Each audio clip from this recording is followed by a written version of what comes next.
Saya, Pak. Silakan.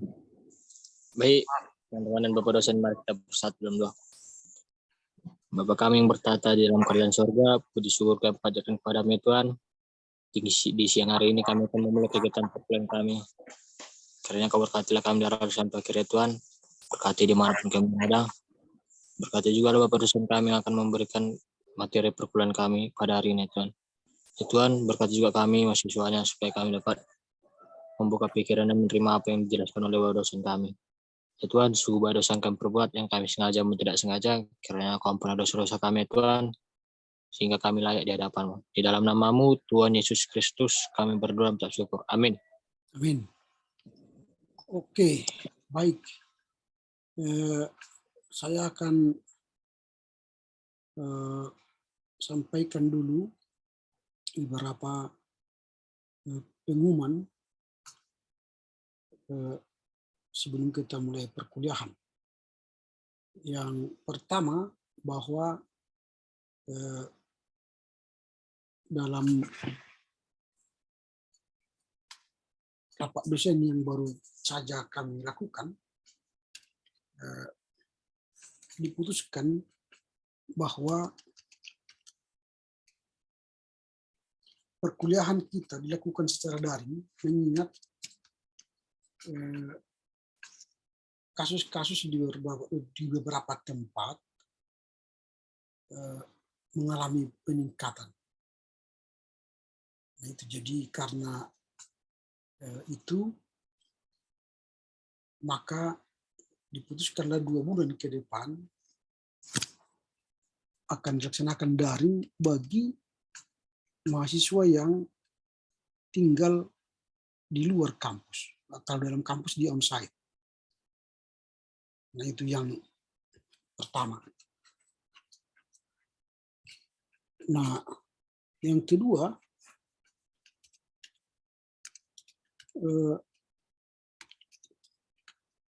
dalam menjaga keadaan kita, maka mahasiswa yang datang ke kampus, yaitu termasuk orang-orang yang sedang menulis skripsi, ya, mereka pun harus menjaga diri. Artinya harus tetap pakai masker, jaga jarak, tidak berkumpul-kumpul, ya.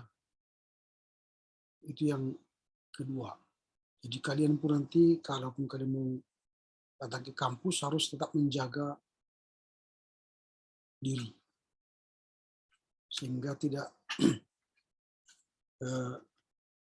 kalian menjadi apa nanti, menjadi penyebar virus itu sendiri. Lalu yang berikut ialah dalam perkuliahan kita yang online ini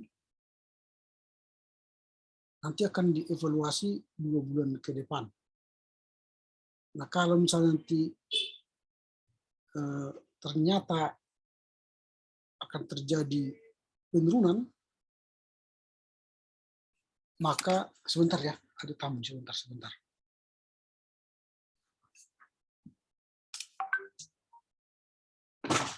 Ya.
kita lanjutkan ya. Nah, itu jadi akan dievaluasi kalau nanti misalnya menurun, nah kita onsite. Dan kalau tidak menurun, bisa saja diperpanjang untuk 2 bulan berikutnya. Nah, makanya kerjasama kita harus dibutuhkan. Jadi kalian yang datang ke kampus pun jaga diri, kami pun yang mengajar ketika datang ke kampus karena harus menjaga diri. Supaya ketika kita yang masuk tidak membawa virus. Nah, inilah yang harus kita lakukan supaya kita pun benar-benar juga bertanggung jawab terhadap penyebaran virus ini. Nah, itu ya, memang ya, harus kita akui bahwa kuliah secara daring ini ada plus minusnya. Jadi baik memang kita bertemu supaya lebih banyak informasi yang kita gali ya, kita kita bahas. Daripada secara daring ini kita akan sedikit dalam perbincangan kita. Tapi tidak apa-apa lah, kita akan terus jalan walaupun kuliah kita secara daring. Itulah dulu apanya ya. Terkait dengan si Rio, kalau memang dia tidak akan mengontrak lagi, nanti sampaikan sama dia bahwa dia boleh tidak kuliah, tapi harus membuat surat cuti nanti tentu dengan ada biaya cuti nanti yang harus dia bayar ya. Gitu ya. Nanti sampaikan sama dia. Kita tidak melarang dia tidak kuliah, tapi tugasnya sebagai mahasiswa harus tetap dilakukannya. Oke, saya coba cek dulu dia apakah memang tidak mengontrak. Nanti akan saya lihat di sini.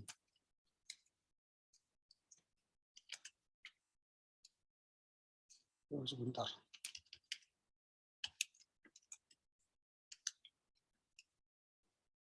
Oke, ini metodologi penelitian statistik. Oh, ini sudah masuk dia.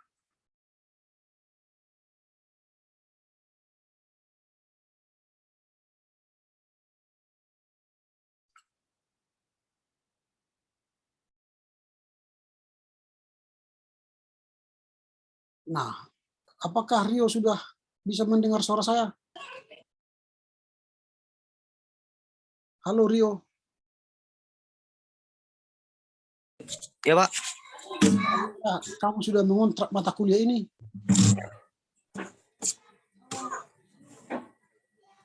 Belum Pak. Mengapa? Apa alasannya? Karena masih alasan kemarin juga Pak. Bayar kuliah Pak. Apa? Belum bayar kuliah Pak. Ya, kamu sudah hubungi Wakil 2? Sudah Pak. Apa katanya? Katanya coba kamu tanya pada Wakil 1 Pak. Terus kau hubungi Wakil 1? Belum Pak. Ya nggak bisa. Kalau ini sudah lewat masanya. Nah, yang bisa kau kerjakan sekarang ialah ini kan sudah habis siar lagi. Ada namamu di sini kan. Dan masa pengisian KRS pun sudah ditutup portalnya, nggak bisa lagi. Apapun yang kau kerjakan lagi nggak bisa lagi. Membuka portal hanya untuk musik orang itu nggak mungkin itu. Kami sudah rapat dosen kemarin nggak memungkinkan lagi.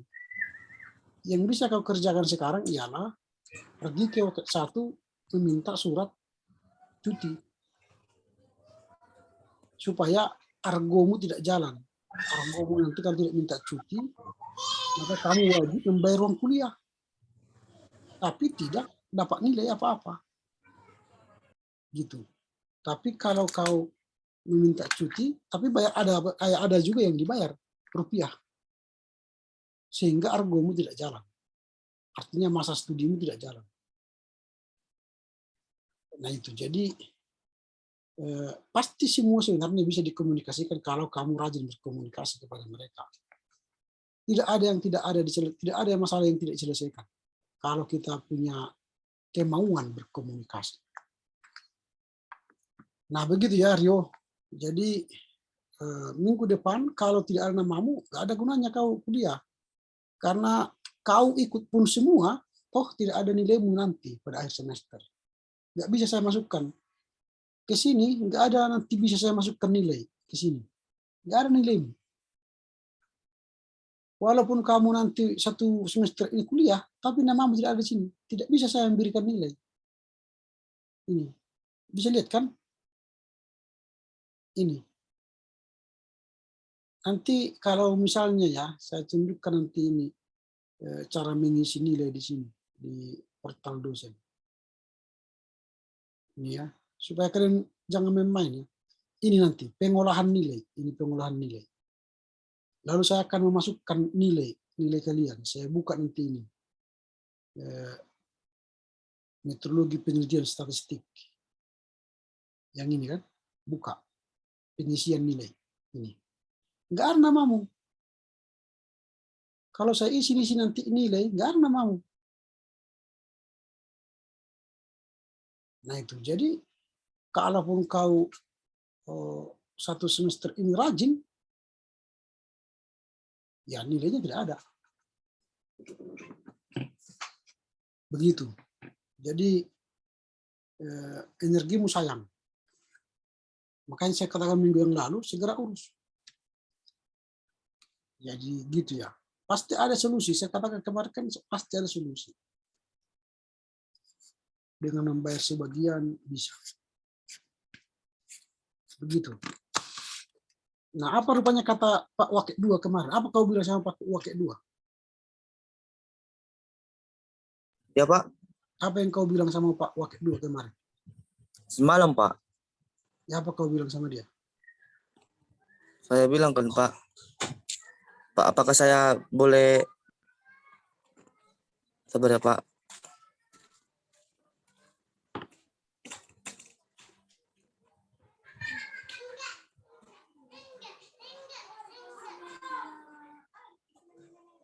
Saya bilang Pak, kalau saya belum membayar uang kuliah Pak, saya membayar uang kuliah di tanggal 12 Pak. Mohon permaklumannya Pak. Sekarang saya boleh mengikuti perkuliahan Pak. Mohon bantuannya Bapak. Terima kasih Pak. Saya bilang begitu kepada Pak Wakil 2 Pak. Terus?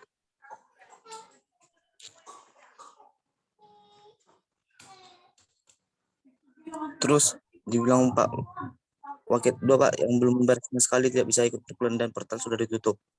Saya bilang Pak tolong beri keringanan untuk saya Pak. Karena uang untuk membayar uang kuliah belum ada Pak. Dibilang Pak Wakil 2, sekarang sudah minggu keempat dan lihat kalender akademik sudah ditutup portal. Portal adalah urusan akademik, harusnya kamu mencicil hari itu. Sisanya kamu buat surat permohonan. Saya bilang Pak, apakah saya bisa mencicil Pak? Saya nggak bisa memastikan, tanya dulu Wakil 1 atau bagian akademik, apakah portal masih bisa dibuka atau karena percuma kau bayar tetapi portal tak bisa mereka buka lagi. Begitu Pak. Itu kau pakai WA? Ya Pak. Itu kau komunikasi ke WA? Pakai WA? Kau ketik WA? WhatsApp? Karena nggak datang Pak, Bapak itu Pak. Tidak kau telepon gitu? Karena Pak, semalam saya telepon Pak lagi mengajar Pak. Berarti kan datang dia. Kemarin dia di kampus. Saya di kampus kemarin. Ya. Itu tampaknya kamu ya nggak serius. Seperti saya katakan kemarin di rapat dosen kamu sudah putuskan nggak bisa lagi buka portal. Nah kalau kau nanti ke Wakil 1 ya pasti arahannya seperti itu. Ya aku nggak mau peduli dengan itu lagi. Yang jelas kalau tidak ada namamu di bekal itu, nggak ada gunanya kuliah. Karena rugi waktumu mendengar saya nanti mengajar dan di kelas ini, tapi nilaimu tidak ada semester ini. Itu saja. Saya hanya mengingatkan itu aja ya. Kalau kamu perlu lagi kuliah ini, datanglah ke kampus, hubungi mereka semua supaya selesai. Kalau tidak, ya nggak bisa, nggak ada gunanya. Oke, saya pikir itu sudah saya berikan masukan. Terserah mau ikuti saran saya atau tidak, itu terserah kamu. Dan pilihan hidupmu pun terserah kamu. Karena saya katakan semua masalah pasti ada jalan keluar jika ada komunikasi. Jadi komunikasimu tidak ada, baik sebelum portal ditutup, maka ya udahlah. Oke, itu urusanmu ya, saya sudah tolong. Maka penyelesaian masalahnya ada pada kamu. Kita akan masuk perkuliahan. Ya, hari ini kita akan membahas soal pendekatan kuantitatif dan kualitatif, ya, pendekatan kuantitatif dan kualitatif dalam penelitian pendidikan Kristen. Nanti kalian akan melakukan penelitian dalam rangka penulisan skripsi, atau juga nanti dalam rangka seminar-seminar, atau dalam rangka nanti penulisan jurnal. Kalian akan melakukan pendekatan kuantitatif dan kualitatif. Nah, kita akan melihat mana titik kesamaan pendekatan itu. Tentu ada kesamaan. Nah, pendekatan kuantitatif dan kualitatif merupakan suatu metode ilmiah yang beroperasi menurut hukum kerja suatu ilmu pengetahuan. Keduanya sama-sama keluar dari kandungan filsafat. Jadi sama-sama keluar dari filsafat dan ilmu pengetahuan. Nah, filsafat ilmu pengetahuan bergumul secara kritis dengan persoalan pengetahuan dan ilmu pengetahuan yang dikenal dengan nama pengetahuan ilmiah. Nah, apa itu pengetahuan ilmiah? Apakah pengetahuan ilmiah itu benar? Nah, dalam kaitannya dengan epistemologi yang bergelut secara refleksi kritis tentang pengetahuan pada umumnya, filsafat ilmu pengetahuan berkonsentrasi pada refleksi kritis terhadap pengetahuan ilmiah dan mempertanyakan secara kritis apakah hasil pengetahuan ilmiah itu merupakan suatu pengetahuan yang benar. Nah, baik pendekatan kuantitatif maupun pendekatan kualitatif sama-sama berfungsi untuk mencapai pengetahuan ilmiah itu. Jadi sama-sama berfungsi untuk mencapai pengetahuan ilmiah itu. Artinya sama-sama mencari kebenaran. Nah, bila pendekatan ini diterapkan dalam suatu ilmu sosial, ini termasuk pendidikan Kristen, maka sasaran yang menjadi objek penelitian kedua pendekatan itu adalah sama. Nah, jadi kalau kita misalnya dalam pendidikan Kristen, sama-sama hendak melihat nanti kebenaran dalam pengajaran agama Kristen.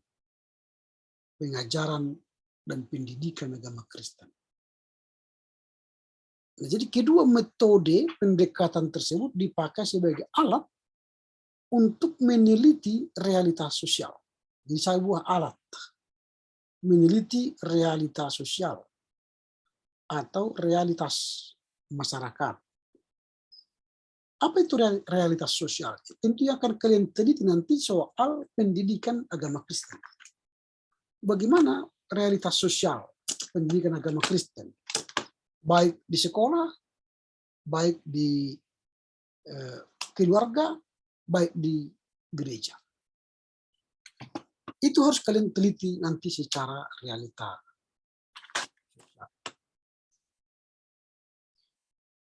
Ini yang kesamaan. Baik dalam kualitatif dan kuantitatif. Nah, sebagai suatu pendekatan ilmiah, kedua pendekatan itu berakar pada gagasan filosofis yang sama tentang ilmu pengetahuan. Apa itu gagasan filosofis yang sama itu? Gagasan filosofinya ialah bahwa ilmu pengetahuan merupakan produk dari penalaran logis. Artinya kerja akal budi dan pengalaman indrawi.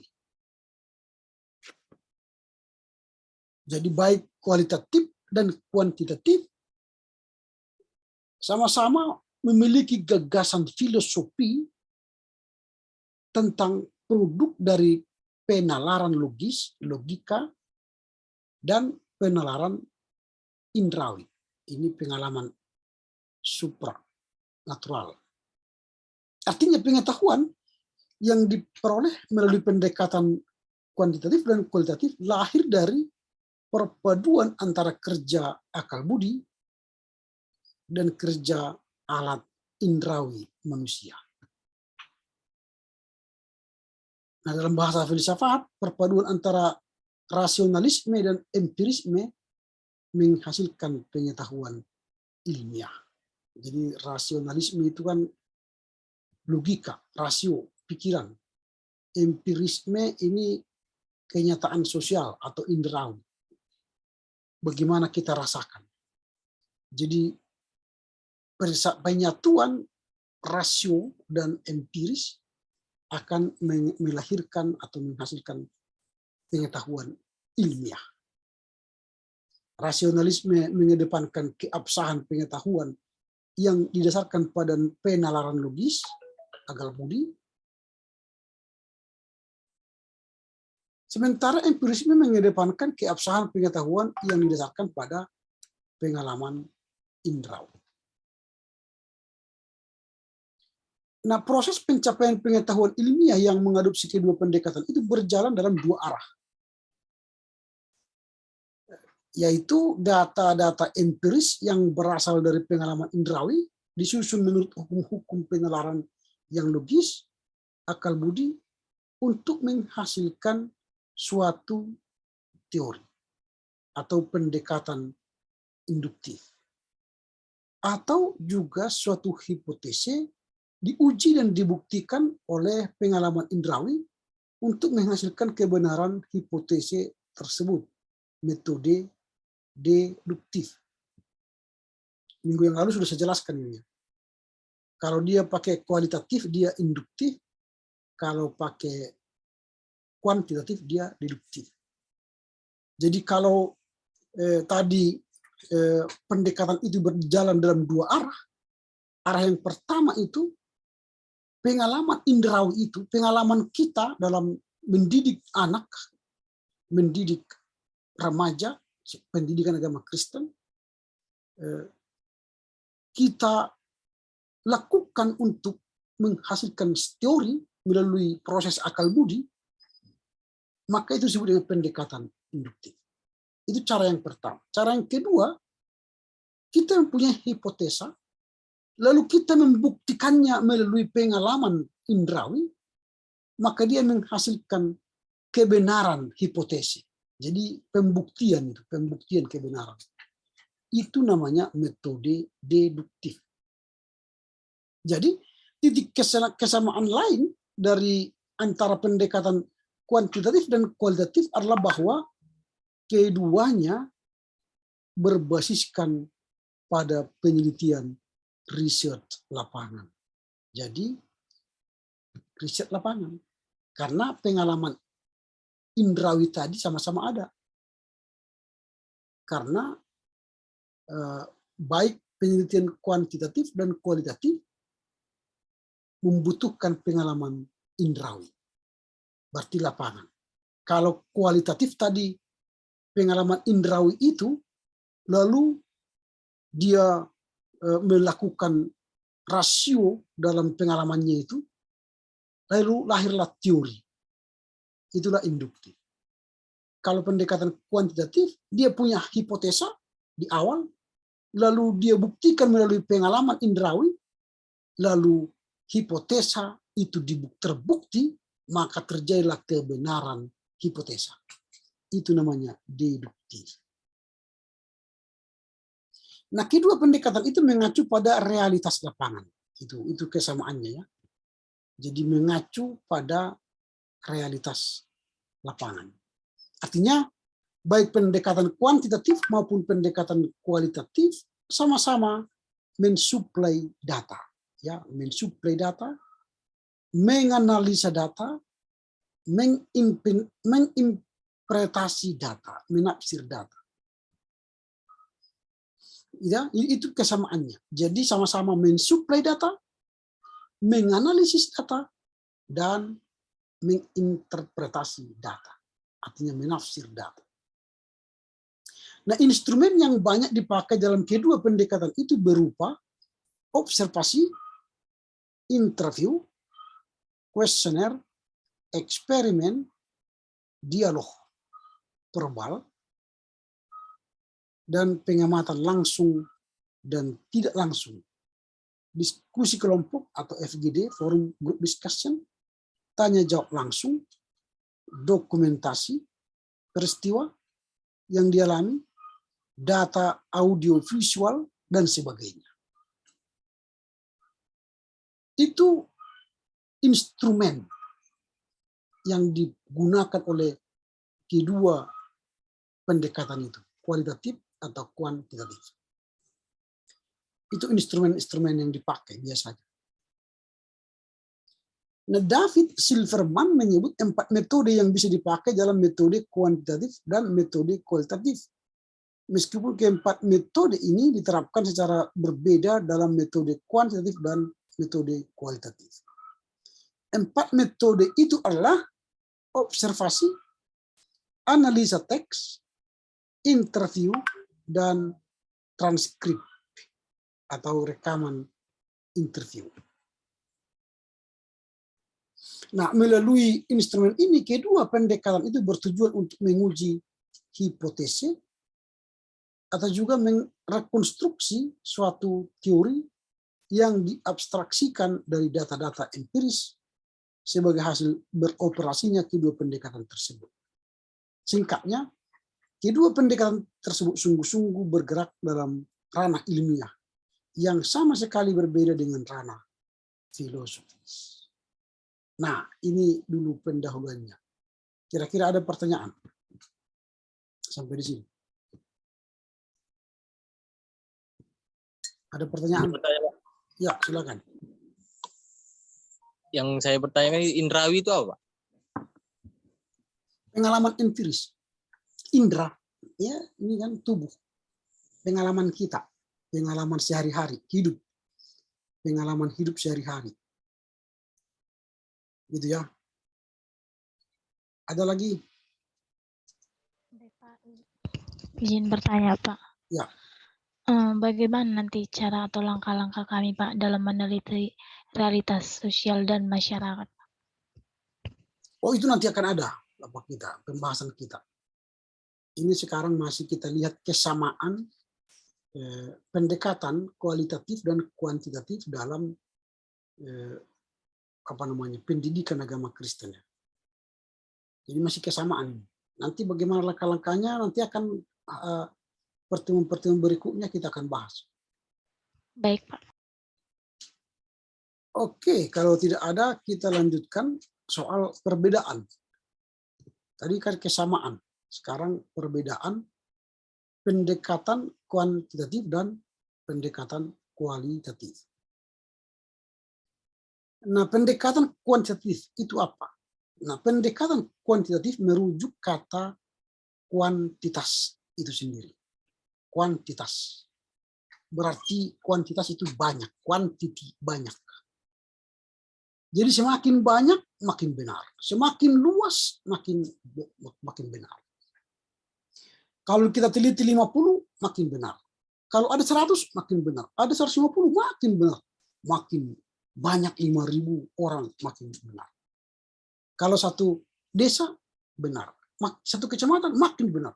Satu kabupaten makin besar, satu provinsi, satu negara. Wah, ini makin luas, itu makin benar. Jadi kuantitas, bukan bicara kualitas, tapi kuantitas. Kuantitas itu berarti jumlah atau banyaknya sesuatu hal. Gitu ya. Jadi kalau kalian dipilih kuantitatif, itu berarti kalian harus menghadirkan banyak.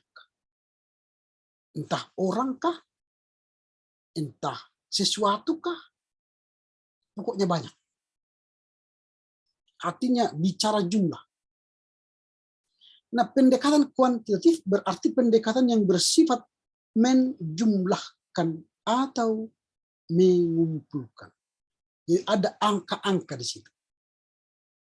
Jadi angka-angka yang akan kita lihat nanti. Jumlah bagi kurang, jumlah bagi kurang. Itu kuantitas. Dalam penelitian sosial, termasuk nanti penelitian pendidikan agama Kristen, metode statistik merupakan representasi metode kuantitatif yang paling jelas. Karena di dalam metode ini ada proses kuantifikasi, yaitu proses memberi angka terhadap kualitas sesuatu hal. Misalnya, orang membuat penelitian terhadap para dosen yang mengajar di salah satu perguruan tinggi. Dosen yang mengajar sangat baik diberi nilai dalam bentuk angka 4, mengajar baik diberi angka 3, mengajar cukup baik diberi angka 2, mengajar kurang baik diberi angka 1, mengajar tidak baik diberi angka 0. Nah, proses ini merupakan proses mengkuantifikasi suatu kualitas yang dalam contoh ini menyentuh kualitas atau mutu mengajar. Nah, proses ini dipandang sebagai bagian hakiki dari pendekatan kuantitatif. Jadi angka-angka ya. Makanya nanti pertanyaannya, apakah saudara menemukan dosen yang berkualitas di kampus?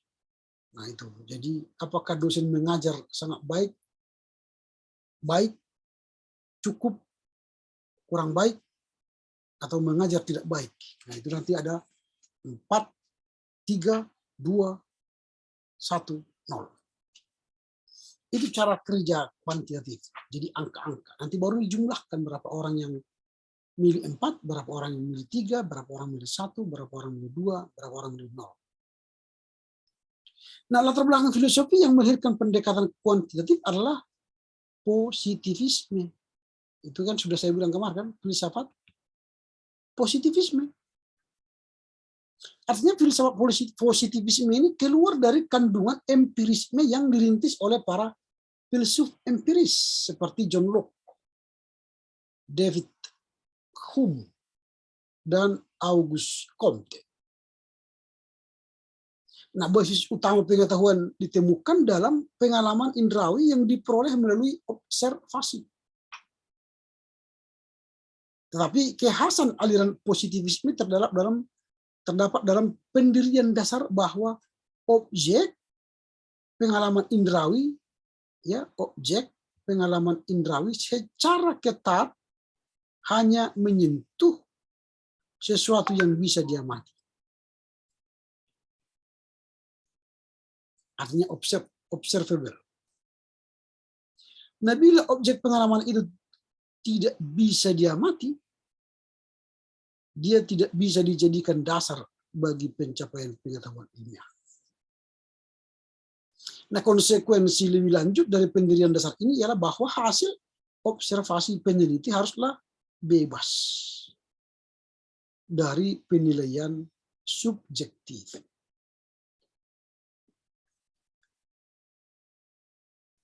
Dan jangan subjektif, dia lebih pada objektif. Dalam arti bahwa apa yang dia mati haruslah sesuai dengan objek. Maka dia objektif ya. Objek yang diobservasi sebagaimana adanya. Jadi objek yang diobservasi itu sebagaimana adanya. Artinya tidak boleh ditambah kurang. Itulah karakter positifnya. Karena itu positivisme sangat mengandalkan penalaran logis matematis. Objek yang dia mati dikumpulkan diberi angka dan kode, digolongkan dan dinalarkan menurut hukum-hukum matematis. Jadi nanti akan ada kode-kode itu dalam angket-angket kalian nanti itu. Itu tadi kode 43210. Ada kode-kodenya. Karena disebut sebelumnya bahwa pendekatan kuantitatif berhubungan dengan statistik, maka orang perlu mengenal elemen-elemen pokok statistik yang memberi khas pada pendekatan kuantitatif. Elemen-elemen pokok itu adalah variabel dan klasifikasi variabel ke dalam skala nominal, skala ordinal, skala interval, dan rasio. Jadi itu klasifikasi variabelnya. Ada elemen-elemen pokok. Variabel pada umumnya diartikan sebagai karakter individu, organisasi, objek, dan atau peristiwa-peristiwa yang dapat diukur menurut besarnya seperti menurut usia, ukuran tubuh, dan jenis kelamin, jumlah keluarga, besarnya pendapat per kapita, dan sebagainya. Dan juga menurut cara hidup dan sifat-sifat khas seperti ukuran cara hidup menurut kebangsaan, menurut agama, kepercayaan, atau juga menurut ideologi, menurut pola tingkah laku, dan sebagainya. Nah, artinya adanya variabel-variabel yang bersifat tetap dan berlanjut, seperti usia, jenis kelamin, besarnya tubuh, dan sebagainya, dan ada pula variabel-variabel yang berubah-ubah, discrete, order, discontinuity, variabel seperti jumlah penduduk di suatu kota, jumlah mahasiswa di salah satu perguruan tinggi pada tahun tertentu, jumlah dosen tetap dan dalam periode tertentu, dan sebagainya. Ini pendekatan kuantitatif yang menggunakan alat ukur metode statistik. Nah, itu. Nah, para ilmuwan menggunakan metode pendekatan kuantitatif dengan alat ukur statistik, menggolongkan variabel-variabel ke dalam tipe skala, yaitu skala nominal, skala ordinal, dan skala metris. Nah, skala nominal terbentuk dari proses pengklasifikasian atau pembentuk kelas item-item yang berhubungan langsung dengan variabel yang sama. Tetapi hubungan antara item-item dan satu kelas itu bersifat eksklusif, karena masing-masing item merupakan kategori-kategori yang sudah lengkap. Contoh, peneliti menentukan variabel tentang 20 dosen tetap di salah satu perguruan tinggi. Dia mengklasifikasikannya menurut jenis kelamin, pria wanita, status hidup, berjuang, berkeluarga, duda, janda, usia 30-40, pas 150, 60-65. Setiap dosen tetap itu diklasifikasikan menurut golongan yang disebut, ukuran yang disebut, yaitu jenis kelamin, status hidup, usia, dan proses pengklasifikasi ini merupakan suatu variabel dengan skala nominal karena kategori-kategori yang terungkap dalam item-itemnya sudah tetap, jelas, dan lengkap. Nah, misalnya dosen A, dari ke-20 dosen, jenis kelamin perempuan, status hidup berkeluarga, usia 35, kategori usia 30-40, menjawab pertanyaan tentang jenis kelamin, status hidup dan usia dari dosen A, dengan sendirinya jawabannya bersifat kategoris, tapi jelas dan lengkap bahwa dosen A itu adalah perempuan, berkeluarga, dan usia 35 tahun. Nah, itu contoh dalam rangka menyusun statistik dari variabel dan dari subjek, dari objek yang akan kita teliti. Nah, jadi artinya skala nominal pada umumnya bersentuhan dengan manusia dan benda-benda konkret.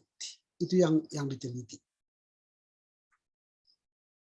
Nah, kemudian skala ordinal juga terbentuk dari proses pengklasifikasian objek atau manusia menurut derajat atau tingkatan memperlihatkan ciri khas atau karakter atau sifat tertentu dari objek-objek yang diamati, meskipun orang tidak tahu secara pasti apa karakter yang disandang oleh objek yang diamati. Artinya si peneliti kembali pada contoh untuk skala nominal. Dia memastikan dosen tetap di salah satu perguruan tinggi, misalnya ada 5 dosen tetap perguruan tinggi itu, diklasifikasi mereka menurut karakter mereka yang diamati oleh mahasiswa yang merdeka, yang mereka ajar dengan bertolak dari suatu variabel tentang cara mengajar para dosen itu. Dosen A, dosen B, dosen C, sampai dosen D, sampai dosen E. Lalu ditanya lagi pada mahasiswa tentang kelima dosen itu, apakah cara mengajar dosen itu memuaskan? Nanti skala ordinal memuaskan dengan angka 4 cukup, angka 3 kurang, angka 2 memuaskan, angka 1. Misalnya tadi dari 20 mahasiswa yang memberi penilaian itu ternyata 10 mahasiswa memberi angka 5 kepada dosen D. Berarti skala ordinal lalu menempatkan dosen D sebagai urutan pertama. Dan dosen yang mendapat angka 4 ditempatkan pada urutan dan urutan kedua dan seterusnya. Itulah contoh skala ordinal. Nah, kemudian pada penelitian kuantitatif ini, si peneliti datang kepada pemahaman tentang skala metris. Tadi skala ordinal ya, ini skala ordinal yang dibuat oleh pendekatan kuantitatif. Ada skala ordinal. Kemudian skala metris. Nah, skala metris berhubungan dengan skala interval. Nah, skala interval merupakan proses klasifikasi yang bukan hanya berdasarkan pada derajat sifat khas suatu benda atau objek, tetapi juga pada jarak yang tepat dan teliti, serta sifat khas objek yang diamati. Jadi interval lagi. Setelah skala yang pertama tadi skala ordinal, baru skala interval, dan juga skala metris. Memang nanti kalau penelitian kuantitatif itu pasti banyak bicara skala-skala. Karena dia kan angka-angka, bicara angka-angka itu kita harus membuat skala-skala. Ada skala tadi interval, ada skala metris, dan ada skala ordinal. Nah, pendekatan kuantitatif sering disebut juga dengan pendekatan positivistis, artinya positif, yang mengikuti paradigma positivisme. Nah, ilmu pengetahuan alam seperti fisika, kimia, biologi, ilmu geologi, astrologi, antropologi ragawi, pada dasarnya menyandang paradigma positivistis. Ilmu itu menjadi objek sebagaimana adanya dan melukiskannya sesuai kodrat alamiah. Objek itu sambil menggunakan peneraran sebagaimana adanya dan melukiskannya sesuai kodrat alamiah. Objek itu sambil menggunakan peneraran logis matematis mekanistis untuk menganalisa objek tersebut. Nah, itulah ilmu-ilmu yang digunakan dalam metode kuantitatif dengan menggunakan pemahaman positivisme tadi. Artinya para ilmuwan yang berhaluan positivistis sangat mengidealkan metode pendekatan yang dipakai dalam ilmu pengetahuan alam. Karena objek-objek diteliti dalam ilmu pengetahuan alam sungguh bebas nilai. Nah, itu ya. Rick Young mengatakan seorang peneliti di bidang keagamaan ya, menggariskan riset yang positivistis demikian. Apa yang dikatakan? Si peneliti bermula dengan menyadari kerumitan persoalan, lalu menerjemahkan kerumitan itu ke dalam pernyataan-pernyataan, mengumpulkan informasi, membuat hipotesa, menetapkan kelompok sasaran, menarik satu atau lebih sampel, mengambil data, lalu menganalisa, lalu menguji hipotesa, dan pada akhirnya menafsir hasilnya. Ini menurut Rick Young. Kalau tadi siapa menanyakan langkah-langkah, inilah sebuah langkah-langkah ya bagi peneliti kuantitatif. Jadi dia bermula dari kesadaran ada kerumitan persoalan. Lalu dia menerjemahkan kerumitan itu ke dalam pernyataan-pernyataan. Mengumpulkan informasi, lalu membuat hipotesi, lalu menganalisa data, dan menguji hipotesa, dan pada akhirnya menafsirkan hasilnya. Nah itulah contoh sebuah langkah-langkah. Nanti ya kita akan bahas lagi itu soal langkah-langkah metodologi penelitian kuantitatif dan kualitatif. Nah ini dulu sampai di sini pendekatan kuantitatif. Ada pertanyaan sebelum kita masuk pada pendekatan kualitatif. Silakan.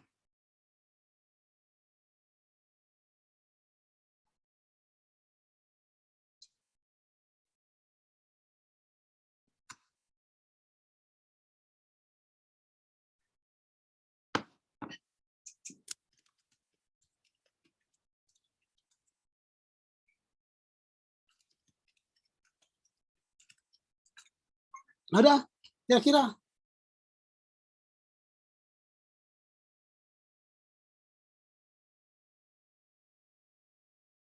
Oke, kalau tidak ada kita lanjutkan saja.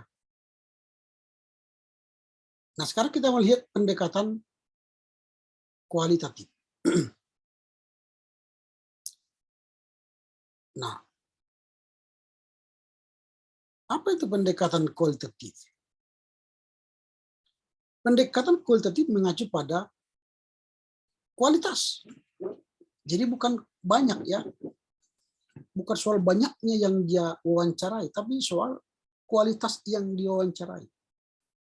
Orang yang diwawancarai atau orang yang dia teliti itu punya mutu.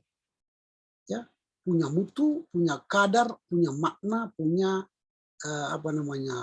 kehebatan lah atau punya posisi. Itu kualitas. Nah, sifat mutu, kadar atau juga makna suatu hal diamati, dilukiskan, dipahami, atau metode Verstehen, memahami dan ditafsir. Jadi soal dia diamatinya, lalu ditafsirkannya. Itu kualitatif. Nah, kualitasnya tidak dihitung, tidak diberi angka, tidak dijumlahkan, dan tidak dikumpulkan menurut hukum-hukum matematis. Jadi kualitasnya itu tidak dihitung, tidak diberi angka. Tadi kan kalau di kuantitatif ada kan 4, 5, 5, 4, 3, 2, 0. Sangat baik, baik, baik sekali, baik, tidak baik, buruk. Nah, itu ada angka-angkanya. 5, 4, 3, 2, 1 atau 4, 3, 2, 0. 4, 3, 2, 1, 0.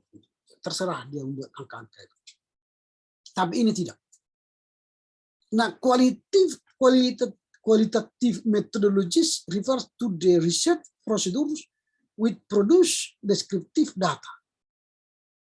Artinya metodologi kualitatif merujuk pada prosedur penelitian yang memproduksi data deskriptif. Nah, people's own written or spoken word and observable behavior. Artinya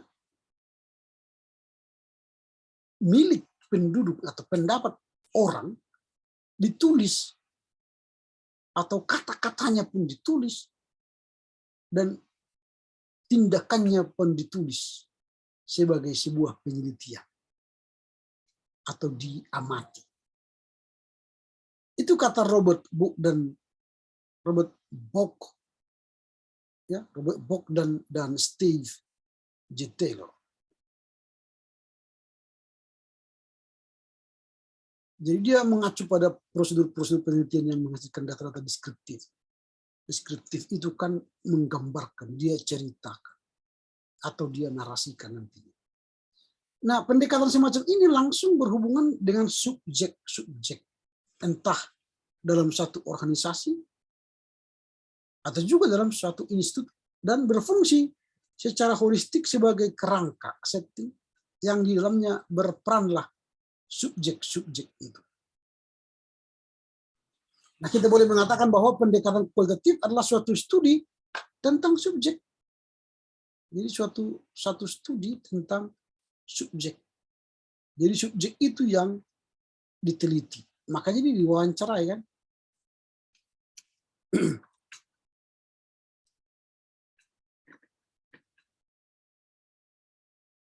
Nah, kita boleh mengatakan bahwa pendekatan kualitatif adalah suatu subjek tentang suatu studi tentang subjek-subjek. Nah, variabel-variabelnya dan hipotesa yang berbicara tentangnya bukanlah terisolir satu dari yang lain, tetapi merupakan bagian dari suatu keseluruhan. Pendekatannya dengan demikian bersifat holistik. Jadi pendekatan dari kualitatif itu lebih bersifat holistik.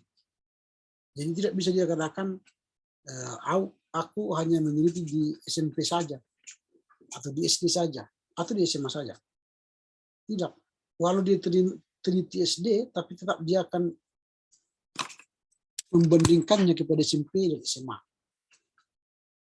Nah, kira-kira begitu. Kemudian latar belakang filosofisnya melahirkan pendekatan kualitatif dan penelitian ilmu sosial dan antropologi budaya adalah filsafat non-positivisme. Jadi kalau kuantitatif tadi positivisme, tapi kalau ini non-positivisme atau lebih dikenal dengan nihilisme, yang bertumpu pada humanisme universal.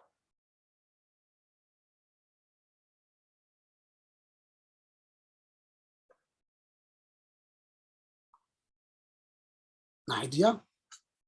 Kelemahan positivisme terletak pada proses reduksi manusia ke dalam objek-objek penelitian. Jadi kalau positivisme atau kuantitatif tadi yang kita bicarakan di atas, kelemahannya ialah ada proses reduksi manusia ke dalam objek-objek penelitian. Jadi manusia ini masuk dalam objek itu, direduksi. Dalam arti metode positivistis menempatkan manusia sebagai objek atau materi. Seperti penelitian sosiologis yang mengacu pada pemikiran sosiolog klasik. Misalnya Emil Durkheim, Karl Marx, Auguste Comte tadi. Nah, sosiobiologi dan antropologi ragawi misalnya bersifat sangat positivistik karena penelitian pada manusia didasarkan pada unsur-unsur fisik, kemis, dan biologis. Itu kelemahan dari positivisme.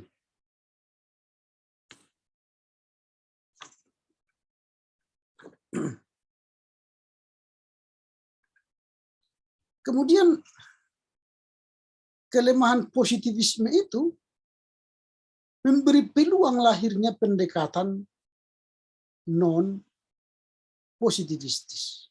Jadi karena ada kelemahan positivisme tadi yang mereduksi manusia kepada objek-objek penelitian, itu memberi peluang pada penelitian non-positivisme yang sebetulnya diinspirasikan oleh aliran filsafat abad ke-20 seperti filsafat fenomenologi Edmund Husserl dan filsafat eksistensialisme Martin Heidegger. Nah, si peneliti mengambil contoh dari filsafat Edmund Husserl kata kunci dalam filsafat Husserl yang kemudian dikembangkan para ilmuwan dan filsuf kontemporer seperti Paul Ricoeur adalah Zurück zu den Sachen selbst. Kembali kepada hal-hal itu sendiri. Nah, itulah yang dikembangkan dalam pemikiran non-positivisme. Nah, itu berarti bahwa ketika orang berbicara tentang manusia, orang kembali kepada realitas atau realitas manusia itu sendiri yang sedang berpartisipasi dengan si peneliti. Jadi peneliti dengan manusia yang diwawancarai itu sedang berproses bersama-sama dengan peneliti. Nah, pendekatan terhadap manusia yang sedang berpartisipasi si peneliti dengan si peneliti bukan membangun relasi subjek-objek, tetapi subjek-subjek. Jadi ketika kita mewawancarai seseorang, kita relasinya bukan subjek-objek, saya subjeknya yang kita wawancarai objeknya, bukan. Tetapi dalam kualitatif itu subjek-subjek. Saya berbicara kepada orang yang saya wawancarai, tetapi dia bukan objek, tapi subjek. Jadi subjek ke subjek. Jadi setara. Jadi terjadi intersubjektivitas. Jadi terjadi intersubjektivitas.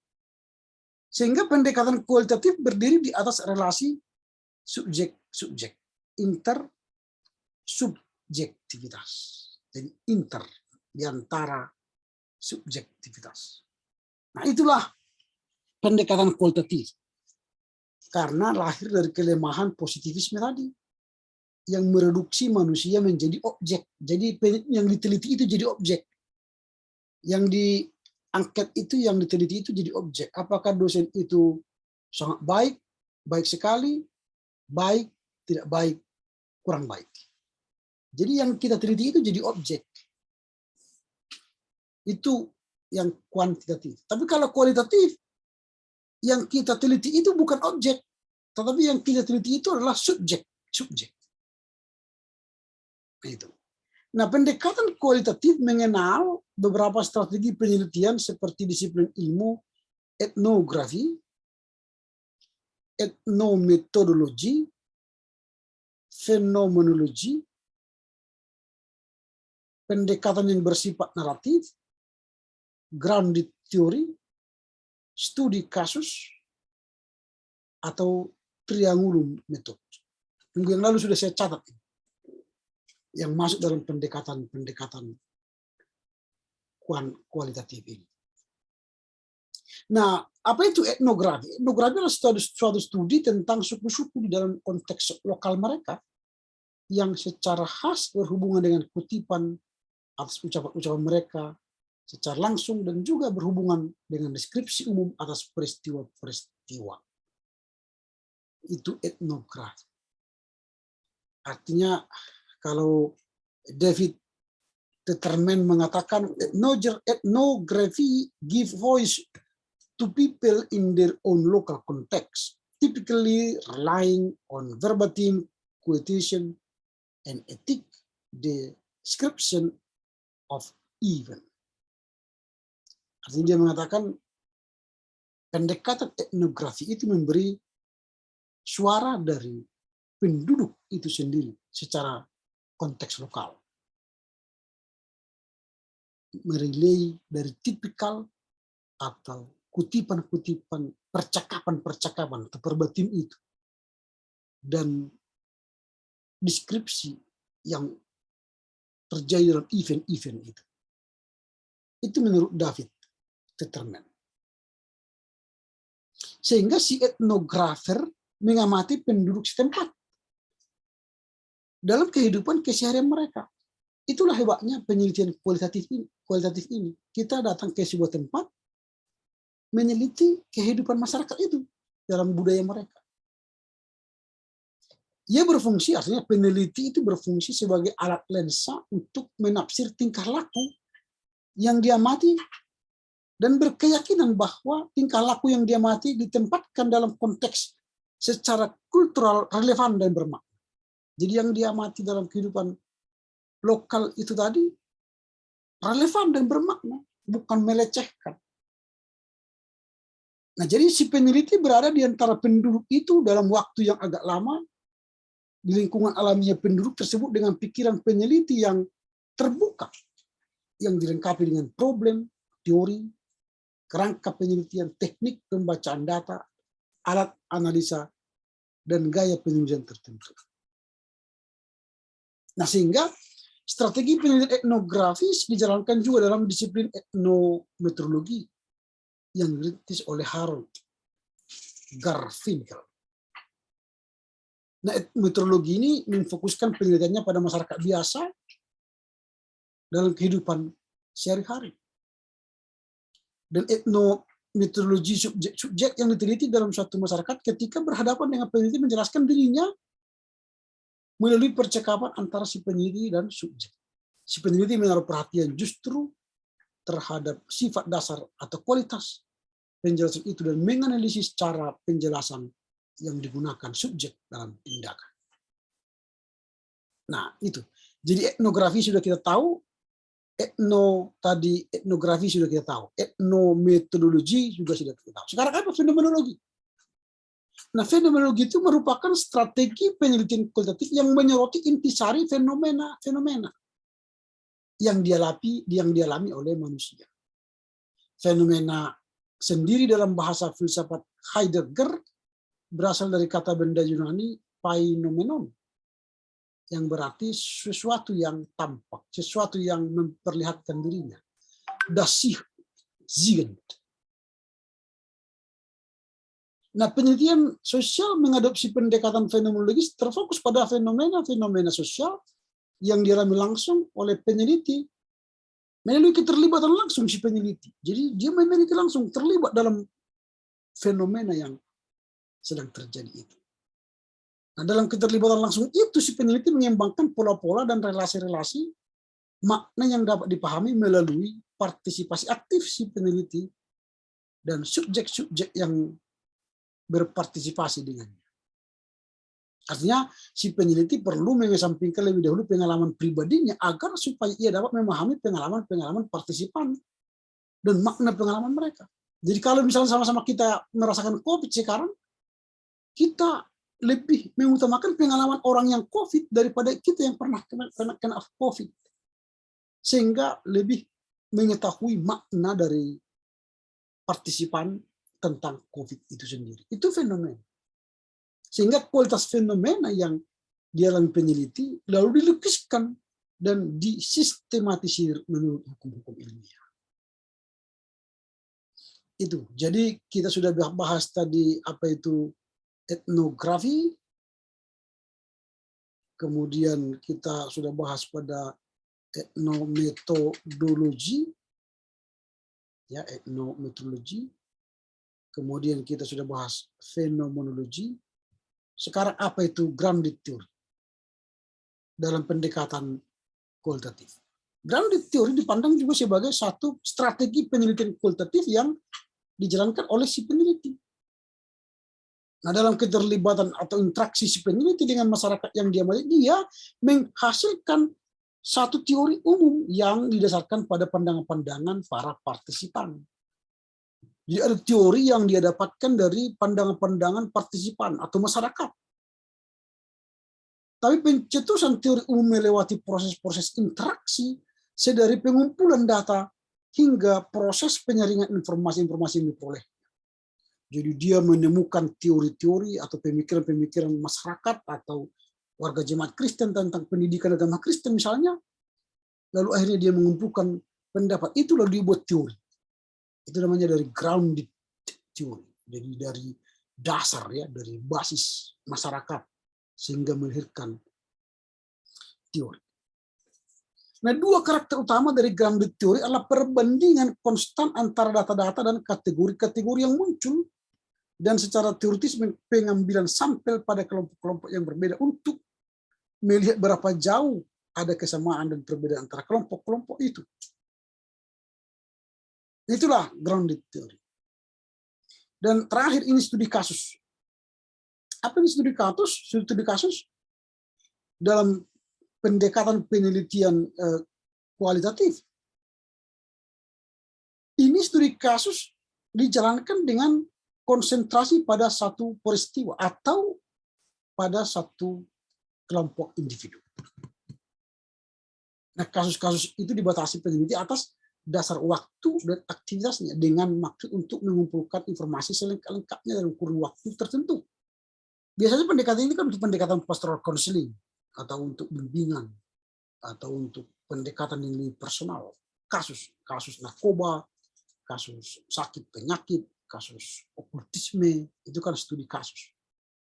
Sehingga kita harus membatasi diri karena ya kasus ini kan banyak sekali, bisa lama. Nah, strategi naratif dalam penelitian, tadi sudah ada studi kasus, ini strategi naratif.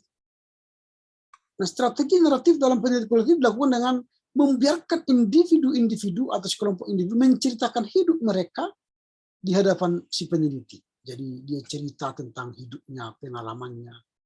Lalu penulis nanti secara kualitatif ya menarasikan pengalaman hidupnya. Jadi si peneliti menceritakan kembali, rewriting, re-story atau mengulang secara atau mengulang retelling ya, menceritakan kembali. Dengan gaya si peneliti yang berkiblat pada kronologi hidup partisipan dan proses penggabungan pandangan-pandangan partisipan sendiri dengan pandangan si peneliti. Nah itu strategi-strategi dalam penelitian kualitatif. Oke. Sampai di sini ada kira-kira pertanyaan? Ini tadi pendekatan kualitatif. Ada pertanyaan? Sampai di sini.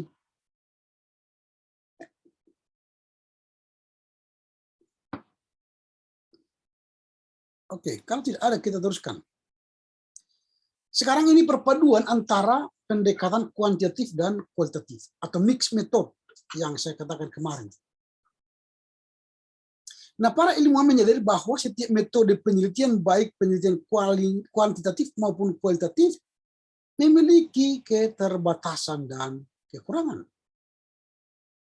Sehingga pada tahun 1959, dua ilmuwan bidang psikologi, Campbell D.T. dan Fiske D. menggunakan apa yang disebut dengan multi methods atau mixed method atau metode jamak untuk meneliti kebenaran watak-watak psikologi. Matriks metode jamak mereka disuguhkan kepada para peneliti lain dalam perkembangan selanjutnya, menarik minat dan peneliti lain untuk mempopulerkan metode jamak ini. Mereka misalnya memadukan dua data kualitatif yang diperoleh melalui observasi dan wawancara dengan data-data kuantitatif yang diperoleh melalui riset lapangan dan statistik. Nah, latar belakang filosofi yang memengaruhi ilmuwan untuk menghasilkan metode jamak ini adalah pragmatisme. Ya, ini pragmatisme. Jadi kalau tadi kuantitatif itu positivisme, kualitatif itu non-positivisme, kalau mixed method atau metode jamak ini adalah pragmatisme. Nah, filsafat pragmatisme itu menekankan pentingnya teori untuk hidup praktis. Teori perlu mempunyai dampak pada hidup praktis, karena itu hidup praktis dan cara-cara praktis untuk berpikir dan bertindak menjadi titik tolak pencetusan dan pengembangan teori. Nah, karena pengetahuan diperoleh dari pengalaman praktis konkret, maka prosedur untuk memperoleh pengetahuan seperti ini ditempuh melalui metode-metode praktis yang dialami langsung di lapangan penelitian. Jadi metode kuantitatif dan metode kualitatif dirasakan sebagai kebutuhan praktis dari penelitian lapangan. Kebutuhan praktis yang tidak terelakkan untuk menerapkan kedua-duanya. Nah, metode jamak ini sering diistilahkan dengan triangulasi. Minggu lalu sudah saya sampaikan triangulasi. Yang dikembangkan oleh sosiolog Denjin N.K. sebagai strategi penelitian dalam arti lebih luas. Istilah triangulasi itu pada mulanya disebutkan dalam laporan psikolog Campbell dan Fiska, dan dipakai sebagai sebuah metode yang mencari konvergensi, metode kualitatif dan metode kuantitatif. Dan Jin memperluas pemahaman awal yang terbatas pada konvergensi, metode, dan data kuantitatif kualitatif. Dia menambahkan pemahaman triangulasi sebagai strategi yang mencakup juga para peneliti gabungan dan teori-teori mereka. Nah, selain Denbel dan Friska tadi, ada juga teori yang dikemukakan oleh Julia Brandner yang mengatakan tipe-tipe triangulasi itu adalah metode-metode ganda, peneliti gabungan, sekumpulan data gabungan, dan teori-teori gabungan. Jadi ada gabungan teori, ada peneliti gabungan, ada juga teori gabungan. Nah, misalnya si peneliti menggunakan metode kuesioner untuk kesempatan yang berbeda dan responden berbeda. Sementara itu antar metode berarti bahwa metode yang berbeda diterapkan pada sasaran yang sama. Misalnya metode survei dan metode kuesioner diterapkan pada mahasiswa dalam penelitian tentang pendidikan. Nah, mereka bisa menggunakan metode penelitian yang sama, tapi memiliki pandangan yang berbeda tentang objek penelitian yang sama. Misalnya, ya, metode kuesioner dipakai oleh para peneliti dengan sudut pandang psikologis, sudut pandang sosiologis, atau juga sudut pandang kultural.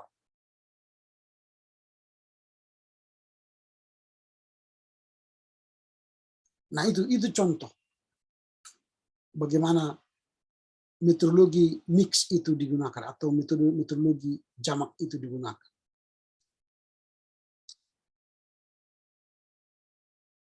Nah, misalnya ini contoh studi tentang konflik sosial yang terjadi dalam masyarakat dan data-data berhubungan dengan konflik sosial bisa mendorong para peneliti untuk mengadopsi teori konflik Marx dan juga teori konflik dan Dahrendorf atau juga teori ciptaan peneliti sendiri. Jadi bisa digabung. Metode jamak dipandang sebagai perpaduan pendekatan kuantitatif dan kualitatif, dikembangkan oleh para pakarnya menjadi satu metode yang disebut dengan berbagai macam nama. Ada multimetode, ada metode konvergensi, ada metode terintegrasi, ada metode kombinasi. Nah, meskipun demikian, metode tersebut mengembangkan prosedur-prosedur penelitian yang dirancang atas dasar strategi tertentu. John Crosswell menyebut 3 strategi metode campuran dengan segala macam variasinya. 3 strategi adalah strategi metode campuran sequential mix method. Yang kedua, strategi metode campuran konkuren atau concurrent mix method. Dan prosedur metode campuran transformatif atau transformative mix metode. Minggu yang lalu sudah saya sampaikan juga.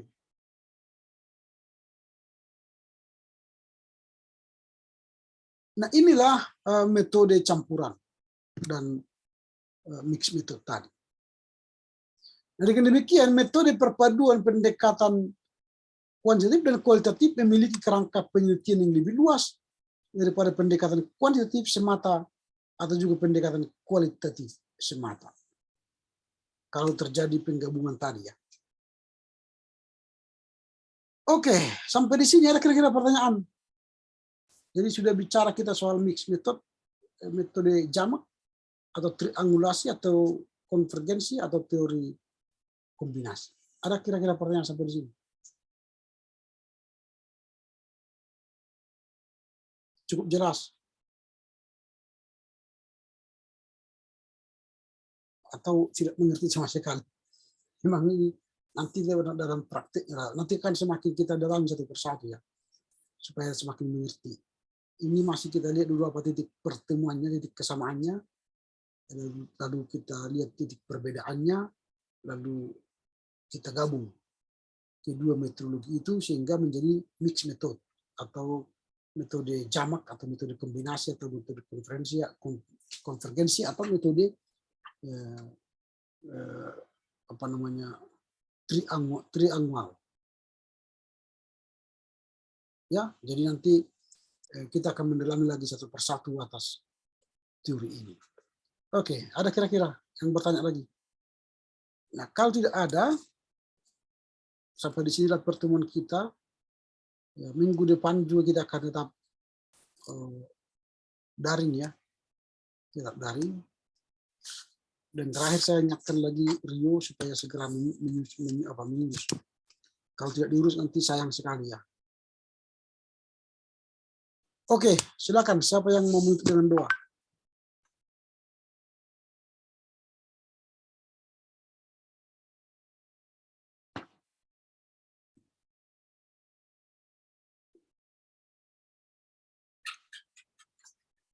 Ada?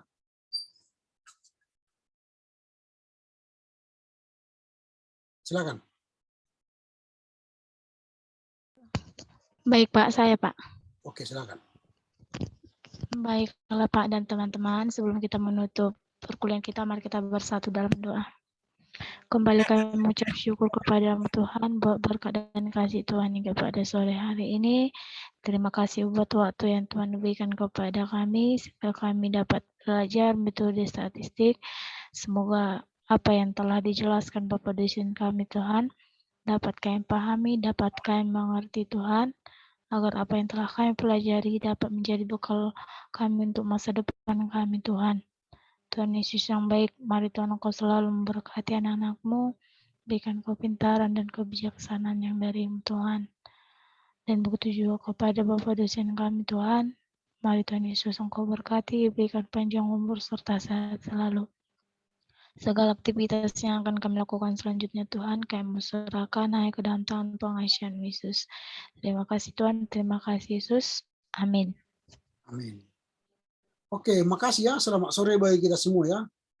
Menjujua Horas. Terima kasih Pak. Terima kasih. Pak.